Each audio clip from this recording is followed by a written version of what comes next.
کلام مقدس پرانے عہد نامہ میں سے پیدائش کی کتاب اس کا 13واں باب۔ ابرام اور لوط جدا ہوتے ہیں، اور ابرام مصر سے اپنی بیوی اور اپنے سب مال اور لوط کو ساتھ لے کر کنعان کے جنوب کی طرف چلا، اور ابرام کے پاس چوپائے اور سونا چاندی بکثرت تھا، اور وہ کنعان کے جنوب سے سفر کرتا ہوا بیتیل میں اس جگہ پہنچا جہاں پہلے بیتیل اور ائی کے درمیان اس کا ڈیرا تھا، یعنی وہ مقام جہاں اس نے شروع میں قربان گاہ بنائی تھی۔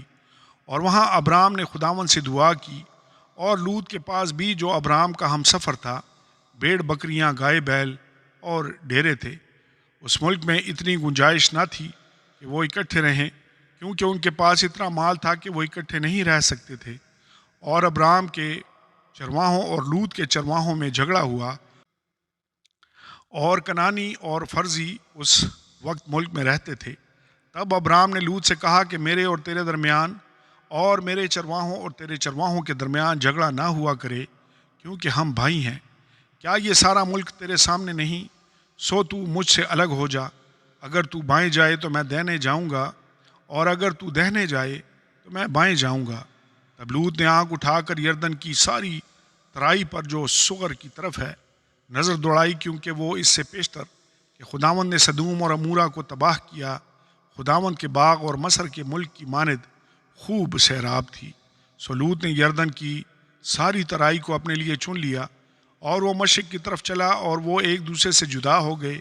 ابرام تو ملک کنعان میں رہا، اور لوط نے ترائی کے شہروں میں سکونت اختیار کی، اور سدوم کی طرف اپنا ڈیرا لگایا۔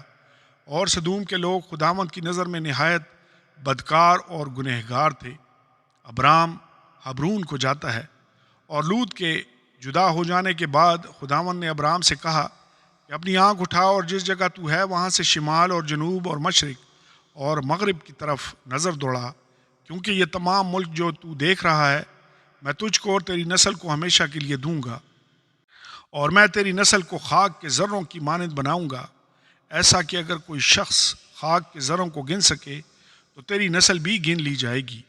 اٹھ اور اس ملک کے طول و عرض میں سیر کر، کیونکہ میں اسے تجھ کو دوں گا۔ اور ابرام نے اپنا ڈیرا اٹھایا، اور ممرے کے بلوتوں میں جو حبرون میں ہیں جا کر رہنے لگا، اور وہاں خداوند کے لیے ایک قربان گاہ بنائی۔ آمین اور آمین۔